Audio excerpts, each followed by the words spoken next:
৪২ বছর পর তপজয় বন্দ্যোপাধ্যায় দেশে ফেরি।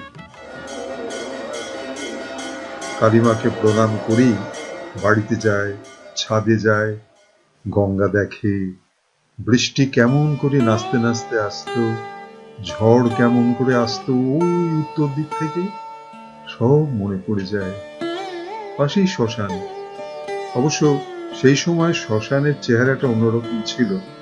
ফেলুদাকে মনে পড়ে যায়। ফেলুদা মরা পোড়াতেই ভালোবাসত। আরে বিষ্টু না, অনেকদিন পরে বন্ধুর সঙ্গে দেখা হলো। সুবোধ ব্যানার্জির জন্মদিনে উৎসব হলো। আচ্ছা, বিদেশে চাকরি করলেও নিজের শিকড়কে সবসময় মনে রাখত। প্রযুক্তির কল্যাণে বিদেশে বসেই সব খবর পেত দেশে। তার এক বন্ধুর কাছ থেকে জানতে পারি যে ও যে অঞ্চলের বাসিন্দা সেখানে কোনো ভালো শিশুদের খেলবার মাঠ নেই, এবং সে বেশ কিছু ফাঁকা জায়গার ঠিকানাও পাঠিয়ে দেয়। এইটাই তপজয় দেশে ফিরে প্রথমেই সেই সব জায়গার খোঁজ নেয় এবং দেখতে চায়। অনেকগুলো জায়গা দেখার পর একটি জায়গা পছন্দ হয় এবং সিদ্ধান্ত নেয় এইখানে শিশু উদ্যানটি করবে। পুরনো গাছ, রাস্তা, নদী, নদীর বিভিন্ন ঘাট, এদের সঙ্গে সাইলেন্ট কনভারসেশন চলতে থাকে।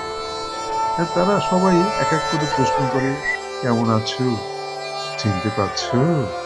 সেই 1960 সালের কথা মনে আছে, যখন তুমি কলেজে পড়তে? এই পথ দিয়ে কত গেছো, কি সুন্দর দেখতে ছিল তোমাকে, কিন্তু এখন এই কি চেহারা হয়েছে তোমার? তপজয় বলে, তোমাদেরই বা এরকম হতশ্রী চেহারা কেন? ওরা বলে, হবে না, এখন তো বুড়ো হয়ে গেছি, কিন্তু তবু তো আছি। আর বেশিরভাগ তো তপজয় থামিয়ে বলে, বুঝেছি, এটাই তো স্বাভাবিক। এবার তপজয় এসে পড়ে একটি গাছের কাছে, যেটা খুবই প্রাচীন।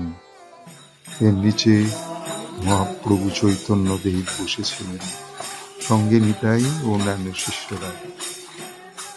প্রত্যেক শনিবার সাইকেলে করে এখানে আসতাম। মনটা কেমন উদাস হয়ে যায়। ছোট মামা এখনো বেঁচে আছে।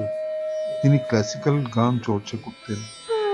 তার বয়স এখন 90। দাদামশাই, দিদিমার কথা মনে পড়ে যায়। কি অকৃত্রিম ভালোবাসা পেয়েছে, কি স্নেহ পেয়েছিল, কিন্তু ওদের জন্য কিছুই করতে পারিনি। I went deep enough into higher spirituality to attribute human action, অর্থাৎ মানুষের কর্মকাণ্ডকে চরম আধ্যাত্মিকতার সঙ্গে যুক্ত করতে চায়।